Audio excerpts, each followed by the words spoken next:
जय हिंद। स्वागत है आप सभी का अपने यूट्यूब चैनल पर। इस वीडियो में मैं बात करने वाला हूं प्रधान शिक्षकों के वेतन से संबंधित। प्रधान शिक्षकों को क्या क्या लाभ मिलेगा, 8वें वेतन आयोग का क्या अपडेट है, मूल वेतन में कितना इजाफा होगा, इन हैंड सैलरी आपकी क्या होगी, साथ ही जो अलाउंस है एनपीएस जो है, जो पेंशन से रिलेटेड है, या एचआरए, डीए, मेडिकल अलाउंस या फिर सीटीए, इन सभी विषयों पर बात करेंगे। लेकिन पहली बार अगर आप हमारे चैनल पर आए हैं तो जल्दी से चैनल को सब्सक्राइब कर दीजिए, वीडियो को लाइक और शेयर कर दीजिए। तो चलिए वीडियो को शुरू करते हैं।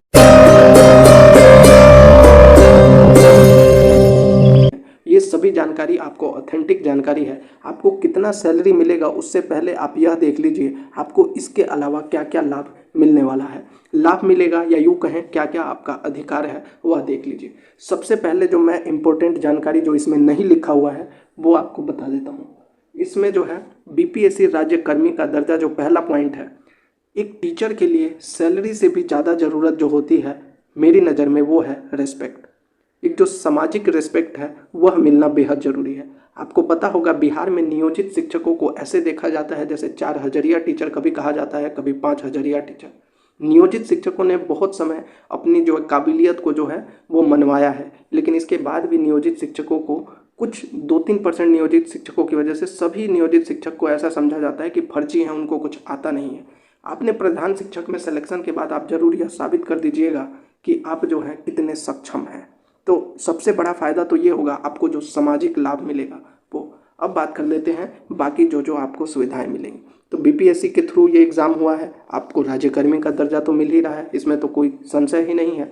आपका जो सेवा संवर्ग होगा वो क्या होगा, जिला संवर्ग होगा, और आपके ऊपर जो है बिहार सरकार नियमावली 2005 लागू होगी। आपके ऊपर जो भी नियम होगी, जो भी कार्रवाई होगी या जो भी रूल्स होंगे वो सभी बिहार सरकार नियमावली 2005 के तहत होगी, क्योंकि आप जो है राज्य कर्मी का दर्जा प्राप्त कर रहे हैं। तीसरा जो महत्वपूर्ण पॉइंट है वो है स्थानांतरण की सुविधा मिलेगी। नियोजित अगर आप रहते तो आपको यह सुविधा जो है अपने ही जिला में रहने का ज़्यादा से ज़्यादा हो सकता था, यहाँ तक कि पंचायत बदलने में भी बड़ी मुश्किलें थी, लेकिन स्थानांतरण का यहाँ पे आपको लाभ मिलेगा। वहीं ग्रेजुएटी जो मिलता है रिटायरमेंट के समय वह भी आपको मिलेगा। एनपीएस की सुविधा, जो सबसे बड़ी सुविधा मुझे लगती है वह है एनपीएस की सुविधा। एनपीएस की सुविधा आपको मिलेगी। और बीईओ, जब आप प्रधान शिक्षक के रूप में किसी भी स्कूल में आपको रखा जाएगा तो आप बीईओ तक जा सकते हैं, जिसका मतलब है ब्लॉक एजुकेशन ऑफिसर। तो ये तो वो लाभ हैं जो आपको इनडायरेक्टली मिलने वाले हैं। अब बात कर लेते हैं जिसका सबसे ज़्यादा लोगों को इंतजार रहता है, सैलरी के ऊपर। तो देखिए प्रधान शिक्षकों का जो वेतन है आपको पता होगा बेसिक पे कितना है, मूल वेतन कितना है, वो है 30,500 रुपये। 30,500 रुपये। डीए के ऊपर जो डियरनेस अलाउंस है अभी कितना है, 50%। लेकिन आपको यह जानकारी होगी डीए जो है साल में 2 बार बढ़ता है, जनवरी और जुलाई। ठीक है, हालांकि इसकी घोषणा की जाती है मार्च में होली के समय, और जुलाई वाले की घोषणा की जाती है अक्टूबर के समय, दिवाली के समय। केंद्र सरकार जैसे ही घोषणा करती है राज्य सरकारें भी अपने राज्य कर्मियों के लिए यह घोषणा कर देती है।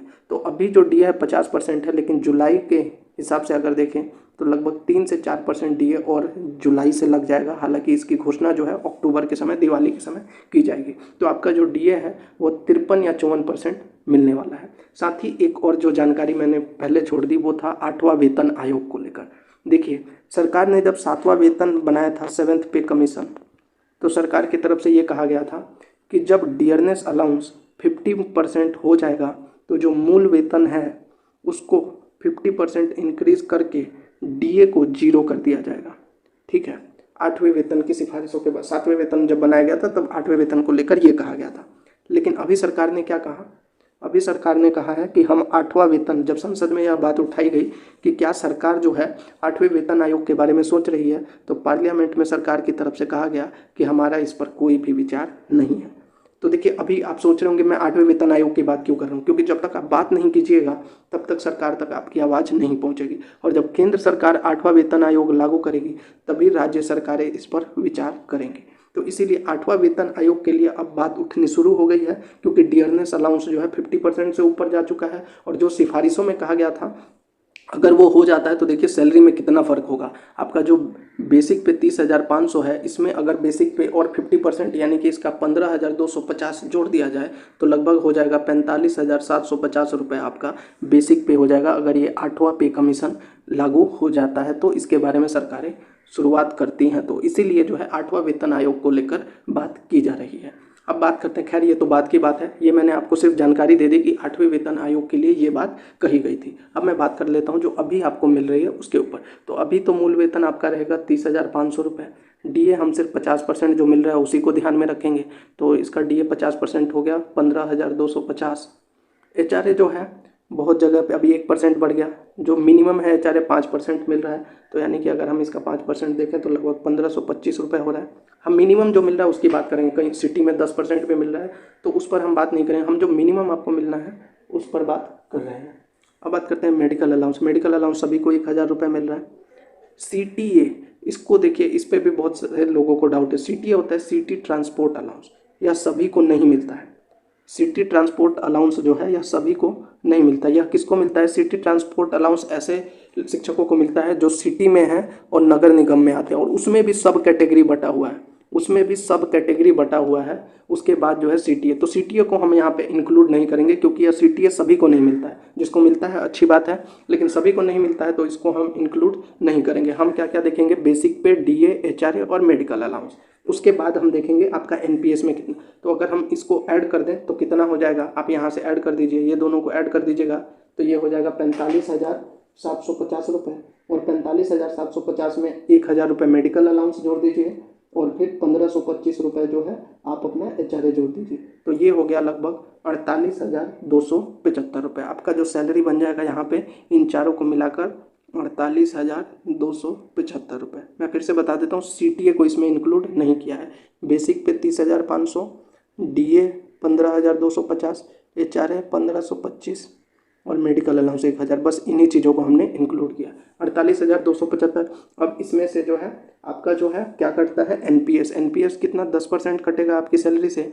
एनपीएस कैसे निकालते हैं? बेसिक पे और डीए का 10%। तो बेसिक पे और डीए का 10% देखें तो 4,570 रुपये। अब इसमें से 4,570 रुपये माइनस कर दीजिए, 43,705 रुपये हो जाएगा। और एक चीज़ और आपको बता दूं, एनपीएस में जो है सरकार की तरफ से भी 14% लगभग की, यानी कि 6400 रुपये के आसपास जमा होता है। तो आपकी जो मूल वेतन जो है वो लगभग इतना रहने वाला है, 43,705। हाँ, सीटीए जिसका ऐड होगा उसका थोड़ा ऊपर नीचे होगा। तो ये थी पूरी जानकारी आपकी सैलरी से रिलेटेड। हालांकि मैंने जो बताया कि डीए जो है अभी 3 से 4% और इंक्लूड हो गया है जुलाई से, जिसकी घोषणा की जाएगी कब?